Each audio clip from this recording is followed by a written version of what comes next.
Bom dia, co-criadoras!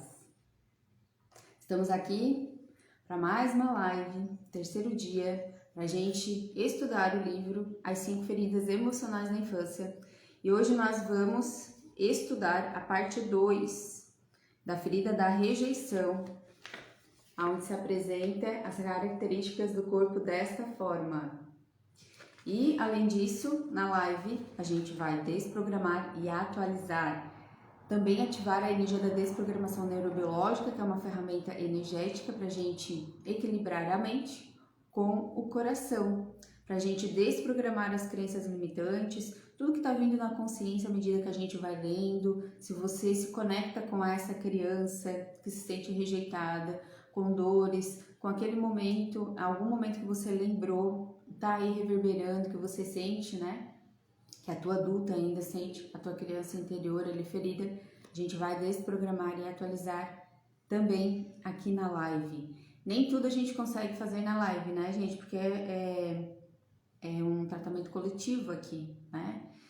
Mas a gente pode aprofundar na sessão. Então, se tu tens algo aí despertando dentro de ti, que tu já consegue entender que a tua criança interior precisa de uma atenção, me chama no direct pra gente conversar, pra gente agendar a tua sessão, pra gente trabalhar essa criança e para que a tua adulta não fique lá no passado, né, de forma inconsciente, ainda criando os traumas do passado no momento presente, criando situações desagradáveis.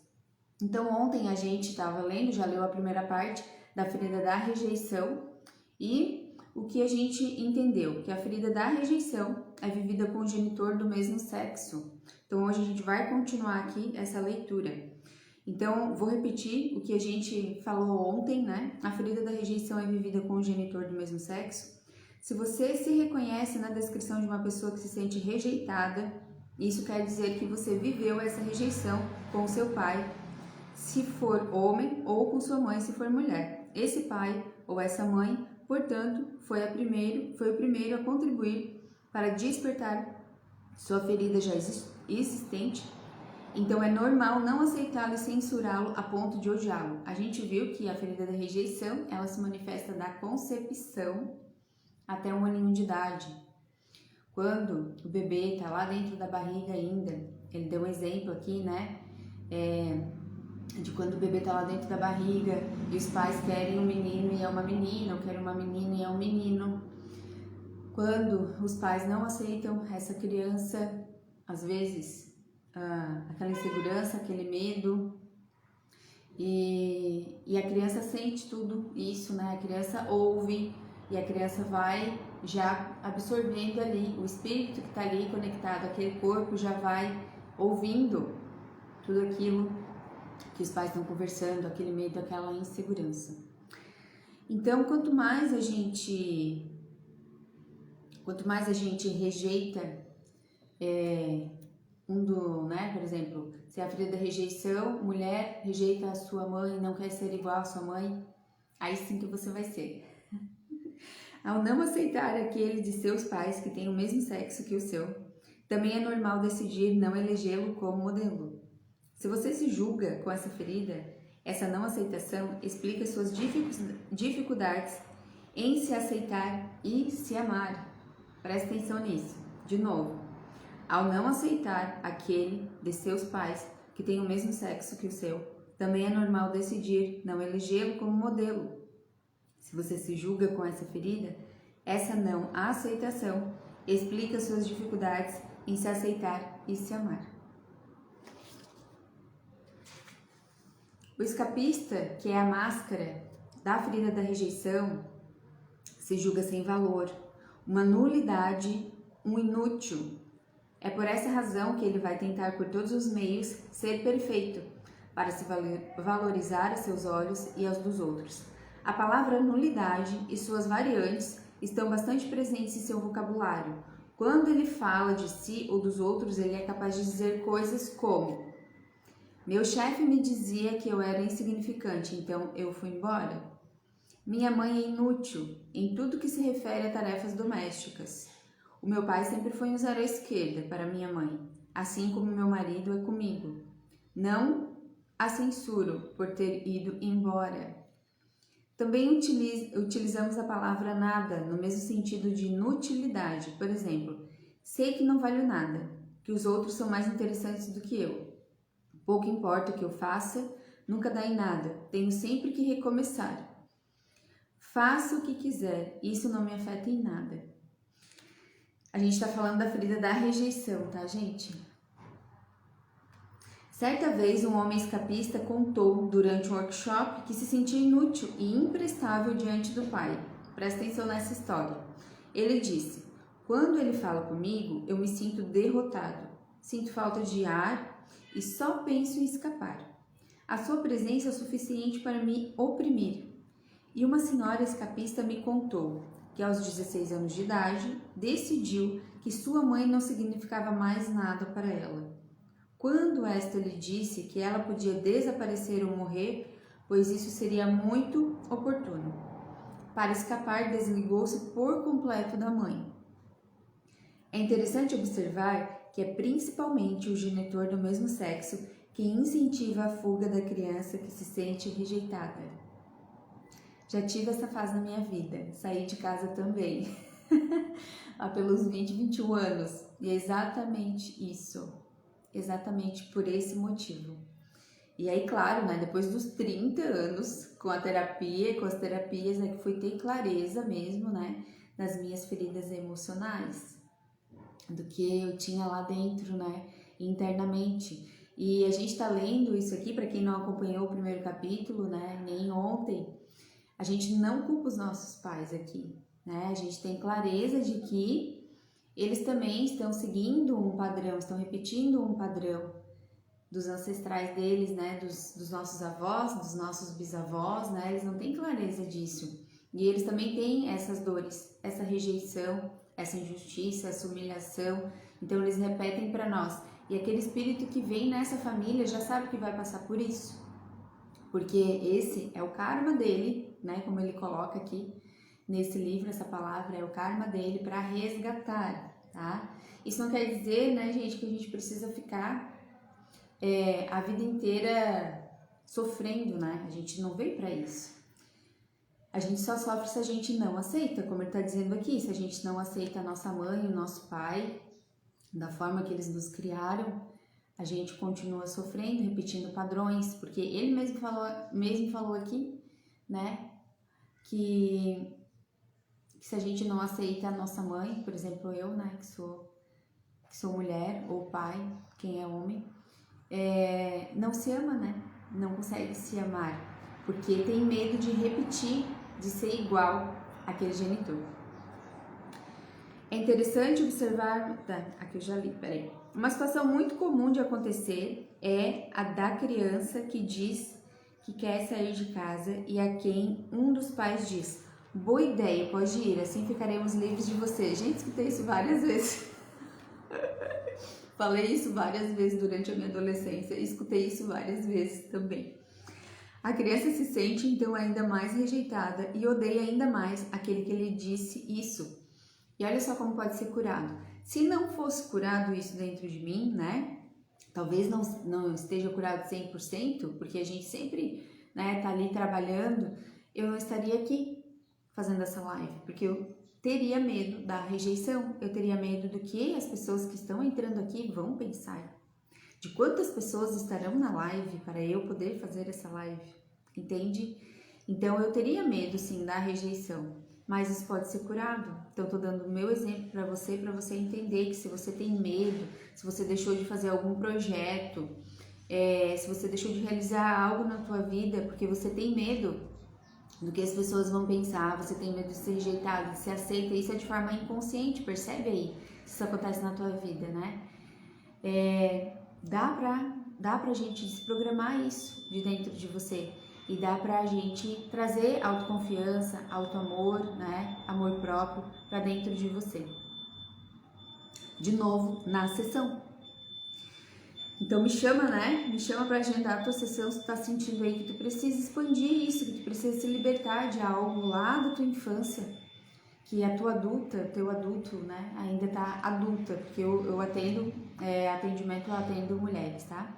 a tua adulta, ela tá ali ainda, né, naquela sofrência do passado, né? E homens, o meu marido atende de forma presencial e agora eu comecei a atender também de forma online. Então vamos lá. A criança se sente então ainda mais rejeitada e odeia ainda mais aquele que lhe disse isso. Esse tipo de situação acontece com o genitor que também tem a ferida da rejeição. Ele estimula a fuga, porque mesmo não tendo consciência disso, o recurso lhe é familiar. Entende agora? Ó, o meu marido aí na live.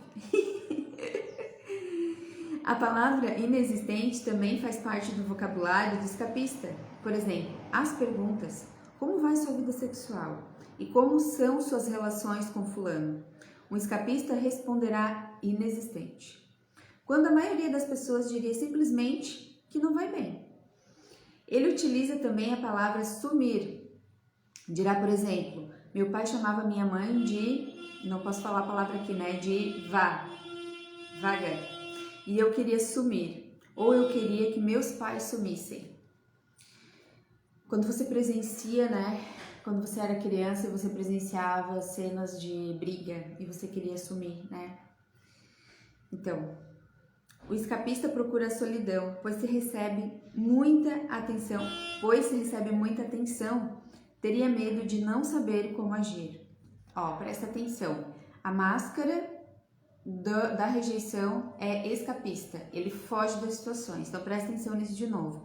O escapista procura a solidão, pois se recebe muita atenção, teria medo de não saber como agir. Isso já aconteceu várias vezes comigo também. Eu não quis mais trabalhar em CLT, um dos motivos foi para não me relacionar com as pessoas. Porque eu tinha medo de fazer alguma coisa errada. Eu cheguei num nível no último trabalho, que foi há mais de 6 anos atrás, num nível assim que eu não conseguia, que eu passava mal, eu tinha que tomar aquele tinha gastrite, assim, sabe, tinha azia o tempo inteiro, de tão mal que eu ficava, só pensando em trabalhar eu já ficava mal. Então essa ferida da rejeição, ela era bem ativada, né? O escapista procura a solidão, estou repetindo de novo, pois se recebe muita atenção, teria medo de não saber como agir. É como se sua existência fosse um excedente. Em família, em qualquer grupo, ele se apaga. Acredita que merece passar por situações desagradáveis como se não tivesse o direito de reagir. De qualquer forma, não vê o que poderia fazer de diferente. Tomemos o exemplo de uma garotinha que pede à mãe que a ajude com seus deveres escolares e ouve como resposta: peça ao seu pai. Não vê que eu estou ocupado demais e que ele não está fazendo nada? Sentindo-se rejeitada, sua primeira reação é pensar: eu sou uma pessoa desinteressante. É por isso que a minha mãe não quer me ajudar. Em seguida, ela irá procurar um lugar para ficar sozinha. Ela não entende que não é pessoal. Ela acredita que o problema é com ela e a criança se sente rejeitada. Não quer dizer que todas as crianças, neste mesmo exemplo, vão se sentir rejeitadas. Talvez aquele espírito, aquela centelha divina ali, nem vai ligar. Vai lá sentar e vai fazer a tarefa como se nada tivesse acontecido. Entende? Tá fazendo sentido, gente? O escapista costuma ter poucos amigos na escola e mais tarde no trabalho. É considerado um solitário que precisa ser deixado em paz. Quanto mais se isola, mais invisível parece tornar-se. Entra num círculo vicioso. Quando se sente rejeitado, veste a máscara do escapista para não sofrer. Então torna-se tão apagado que os outros não enxergam mais. Vê-se cada vez mais sozinho e acha aceitável sentir-se rejeitado. Certa vez, ao encerrar um workshop, esses exemplos são bem legais dele. No momento em que todos estavam compartilhando as suas vivências, fiquei surpresa ao constatar a presença de uma pessoa que eu não havia notado durante os 2 dias de curso que eu ministrara. Mas onde ela estava esse tempo todo? Pensei, Pouco depois me dei conta de que ela tinha um corpo de escapista e que deu um jeito de não falar e não fazer perguntas durante o evento, sentando-se atrás de todo mundo de maneira a não ser vista. Quando aponto para essas pessoas que se retraem muito, elas respondem quase sempre: eu não tinha algo interessante para dizer, por isso eu não falei nada. De fato, o escapista em geral fala pouco. Quando começa a se manifestar em demasia, é para tentar se valorizar, e suas palavras podem parecer arrogantes aos olhos dos outros. O escapista costuma desenvolver problemas de pele para não ser tocado. Sendo a pele um órgão de contato, seu aspecto pode atrair ou rechaçar outra pessoa. Ouvi diversas vezes indivíduos escapistas dizerem: tenho a impressão de que quando me tocam, me tiram do meu casulo. Essa ferida induz a pessoa a crer que se ela viver no seu mundinho, deixará de sofrer, pois não rejeitará, nem será rejeitada por ninguém. Eis porque, num grupo, prefere muitas vezes não participar e se retrair. Ela se retira para o seu casulo. Então vamos agora desprogramar e atualizar esse sentimento de precisar se esconder, esse sentimento de não pertencimento, de medo, de não saber o que falar, com medo do que as pessoas vão falar, se você vai falar errado ou não. Então vamos agora ativar a energia da desprogramação neurobiológica com uma mão na cabeça, o outro no coração. Você pode imaginar que eu estou aí tocando seu coração, a sua cabeça. E eu, Gislaine, ativo aqui agora a energia da desprogramação neurobiológica. Eu ativo a energia da desprogramação neurobiológica. Eu ativo a energia da desprogramação neurobiológica, desprogramando e atualizando toda a ideia de que você precisa se esconder, de que você não pode falar com medo de que vai falar algo errado. Se você falar algo errado, alguém vai te julgar. Aquele sentimento de não pertencimento, de rejeição, de que o mundo não quer te ouvir, então não precisa falar nada mesmo, de que a tua voz não é importante. Desprograma e atualiza. Desprograma e atualiza. Desprograma e atualiza. Desprograma e atualiza. A tua voz é importante, sim. O que você tem para falar é importante para o mundo. A sua comunicação é importante para você primeiro e depois para o mundo. Você faz parte de uma engrenagem e tudo que você faz é importante. Então desprograma e atualiza todo esse sentimento. Esse sentimento de que não é importante. Vamos continuando.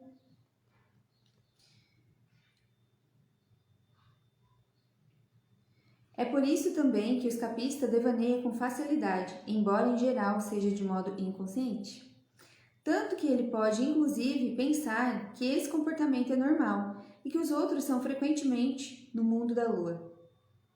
E que os outros estão frequentemente no mundo da lua, como ele. Disperso em suas ideias, podemos ouvi-lo dizer às vezes: preciso juntar os meus cacos. Ele tem a impressão de estar em pedaços. Essa sensação está especialmente presente naquele cujo corpo parece desarmônico. Já ouvi relatos de pessoas que disseram ter a nítida impressão de haver uma separação entre a parte superior e a inferior do seu corpo, como se uma linha as apertasse na altura da cintura. Conheci uma senhora que sentia essa linha logo abaixo dos seios. Após aplicar a técnica do abandono, que ensino numa de minhas oficinas, ela sentiu as partes superior e inferior de seu corpo se juntarem e ficou pasma com essa nova sensação. Isso lhe permitiu compreender que desde a infância ela não sabia o que era estar verdadeiramente em seu corpo, não sabia o que significava estar conectada com a Terra. Quando a gente faz um atendimento, seja presencial ou online, no meu caso, quando eu faço o atendimento, nós unimos todas essas partes. Tanto quanto a gente trabalha no sistema multidimensional, que traz esses símbolos para se conectar com a Terra e com as esferas superiores, a gente une todas as nossas partes. Porque quando a gente está trabalhando os corpos emocional, mental, espiritual e físico, a gente está unindo as nossas partes novamente, nos sentindo inteira. A gente vai fragmentando os nossos pedaços, né? Então lá no trabalho a gente é de uma forma, em casa a gente é de outra forma, com os amigos a gente é de outra forma, e a gente vai trazendo personagens para dentro de nós, criando personagens mesmo para sobreviver. E na verdade a gente não precisa ser diferente, né? A gente pode ser todas essas partes integradas, porque isso é a nossa essência. Como eu disse antes, o escapista não se sentiu aceito nem acolhido pelo genitor do mesmo sexo. Isso não quer dizer que este necessariamente o rejeitou. Na verdade, foi ele quem se sentiu assim. Essa mesma alma teria retornado com uma ferida de humilhação, a ser curada, se sentindo humilhada com os mesmos pais tendo a mesma atitude. Em contrapartida, é evidente que o escapista atrai para si mais experiências de verdadeira rejeição do que outra pessoa, como o irmão ou irmã que não tenha essa ferida. Ontem eu falei uma coisa bem importante, que é assim, ó, gente, quando a gente cura a ferida dentro de nós, não quer dizer que uma pessoa não vai querer, não vai criar uma situação de rejeição para nós, entendeu? Hoje eu percebo em mim, com essa ferida curada, que quando eu vejo assim, essa pessoa sumiu, vamos dizer, né? Essa pessoa não me procurou para tal coisa, né? Ou não agendou essa sessão. Eu não entendo mais que é pessoal. Eu não entendo mais que é uma ferida, sabe? E se eu vou para a criança, já vou desprogramar e atualizar, já desprogramo e atualizo ali na hora aquele sentimento, porque eu entendo que não é pessoal. Quando eu me magoo, né? Quando eu me sinto rejeitada, é pessoal, mas quando a pessoa fala para mim, não quer dizer que é algo pessoal, sabe? As situações vão continuar acontecendo, mas cabe a você aprender a lidar com aquela situação. Então, quando a pessoa vem para a sessão e depois ela me diz assim, nossa, eu não me sinto mais rejeitada ou injustiçada quando a minha mãe fala tal coisa, quando meu pai fala tal coisa, ou quando meu chefe fala tal coisa. Eles falam a mesma coisa, mas eu não tenho mais esse sentimento, porque você entende que não é pessoal. Você entende que a pessoa está falando daquela situação, como aquela criança. Lembra aquela criança lá no passado, quando a mãe não queria ajudar ela porque ela estava ocupada, ela pediu só para ir lá pedir atenção pro pai, e a criança se sentiu rejeitada. Então, quando o teu líder, tua mãe, teu pai, teu companheiro, né, tua companheira, falam algo para você e não te dão atenção naquele momento, não quer dizer que que ela tá te rejeitando, que ela não gosta de você. É a situação, não é pessoal. Então, a gente vai se transformando nas sessões dessa forma, entende? A gente vai começando a observar o mundo com outros olhos.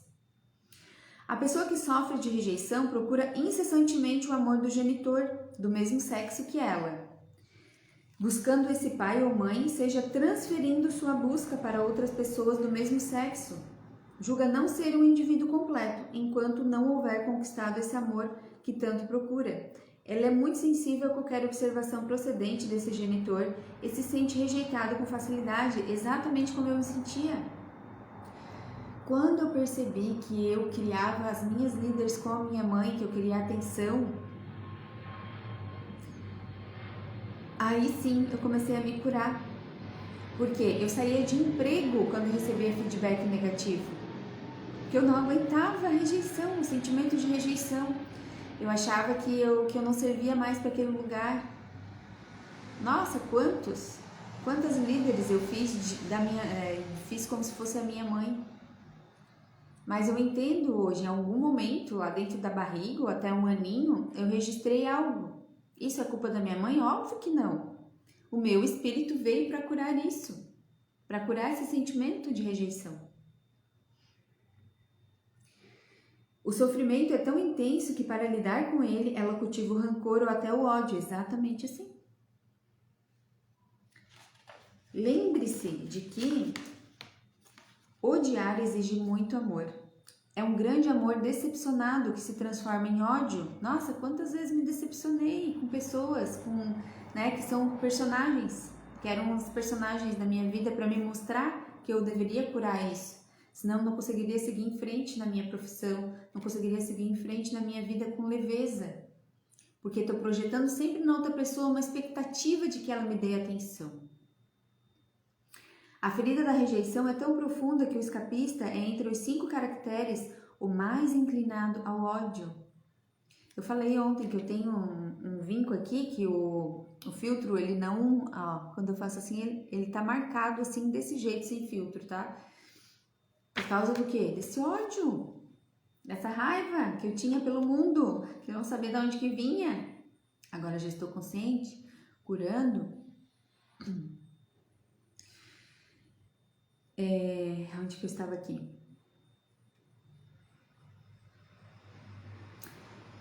Ele pode facilmente passar de uma fase de grande amor a outra de grande ódio, exatamente. Isso indica seu intenso sofrimento interior. O escapista tem medo de rejeitar o genitor do sexo oposto. Modera então suas ações ou palavras diante dele, exatamente. Não é ele mesmo por causa de sua ferida. Esquiva-se, o escapista tem medo de rejeitar o genitor do sexo oposto. No caso, eu com meu pai. No caso que você que é homem com a sua mãe. Não é ele mesmo por causa de sua ferida. Esquiva-se para não rejeitá-lo, porque não quer ser acusado de rejeitar alguém.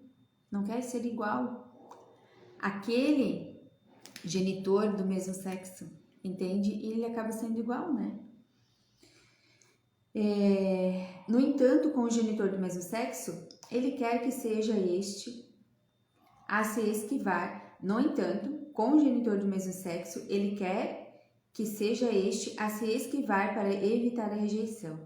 Recusa-se a ver mais uma vez que é sua ferida não curada que lhe causa esse sentimento, que não tem nada a ver com seu pai ou sua mãe.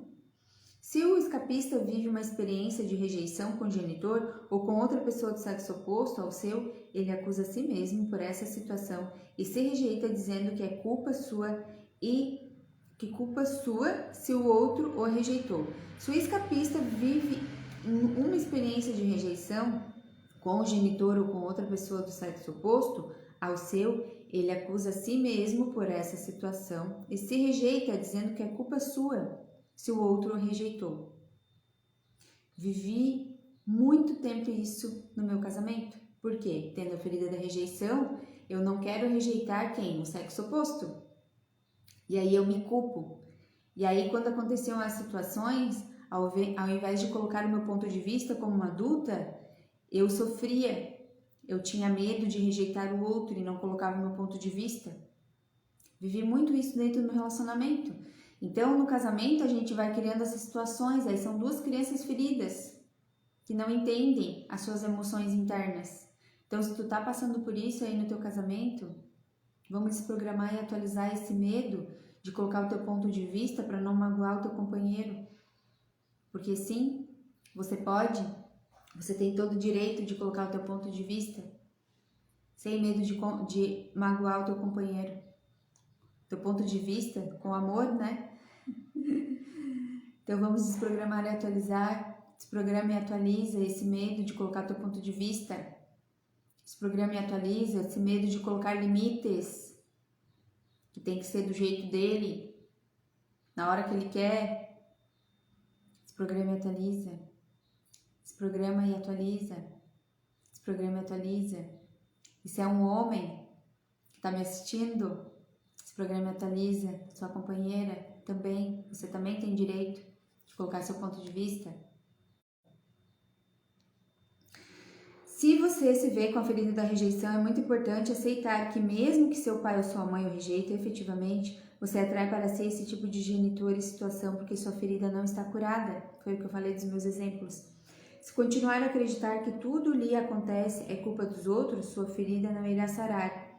Em consequência de sua relação a seus pais, você se sente mais facilmente rejeitado pelas pessoas do mesmo sexo que você e tem medo de rejeitar as pessoas do sexo oposto. Quer ver um exemplo bem bom? é quando você coloca alguém do seu sexo acima.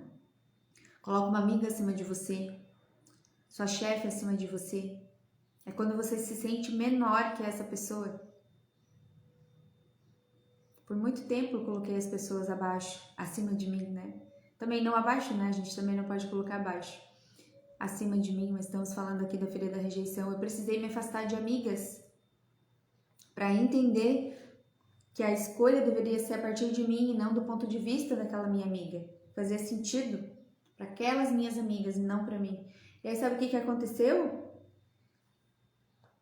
Quando a Gislaine mudou, quando a Gislaine colocou o ponto de vista dela, essas pessoas começaram a se afastar. Porque elas eram as personagens perfeitas para mim.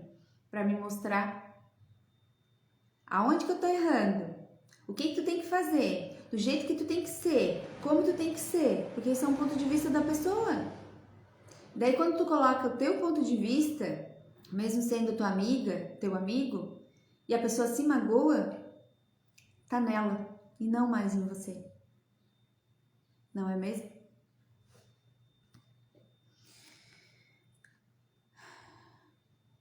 De tanto temer rejeitá-las, não fique surpreso se terminar fazendo exatamente isso. Chamo sua atenção para o fato de que quanto mais alimentamos um medo, mais depressa ele se concretiza. Então, a partir do momento que você cura essa ferida, você não se preocupa porque a outra pessoa está se sentindo rejeitada. Porque é uma coisa da pessoa. E eu não estou dizendo aqui que você vai ser estúpida, arrogante, ignorante com a pessoa e aí ela não pode se sentir rejeitada, né? Estamos falando sobre um ponto de vista, sobre colocar limites. Quando a pessoa pede algo para você e você vai fazer as suas tarefas antes, precisa priorizar as suas tarefas ao invés de priorizar a tarefa dela. No trabalho, precisa sempre agarrar tudo, né? Pegar tudo para si, para não se sentir rejeitada, para mostrar que é boa, né? Que é perfeita. E aí carrega o mundo nas costas, daí não faz o que tem que fazer como prioridade, deixa de fazer a tua prioridade, porque tá fazendo coisas pros colegas. Quanto mais grave é a ferida da rejeição de uma pessoa, mais ela atrai para si circunstâncias para ser rejeitada ou rejeitar alguém. Então, chegamos até aqui, a nossa segunda parte da ferida da rejeição, e a gente vai parar para fazer a terceira parte na segunda-feira, tá? Pra gente não se prolongar. Então, vamos fazer a terceira parte na segunda-feira e vamos encerrar aqui com a desprogramação neurobiológica, pedindo para que toda a energia, né, toda a consciência que tenha vindo aqui a respeito da sua criança do passado, se você se identificou lá com algo que foi falado aqui, com alguma experiência, né? Se programa e atualiza, sai daqui dessa live com leveza, entendendo que você pode transformar a situação e pode mudar a tua situação. Então, desprograma e atualiza tudo isso, desprograma e atualiza tudo isso, desprograma e atualiza tudo isso. Se você sentiu aí no teu coração que a tua adulta ainda tá lá no passado e que você quer sair dessa repetição de ciclo que tá acontecendo e não entende por quê, né? Vem pra sessão, me chama no direct pra gente agendar, pra gente conversar antes sobre o teu caso e ver qual é a melhor sessão pra ti, tá bom? Gratidão e até segunda-feira, às 8 horas, novamente aqui de segunda a sexta, a gente estudando as 5 feridas emocionais da infância com a Lizzie Borbel e também desprogramando e atualizando as feridas que vão surgindo aqui, tá bom? Beijo!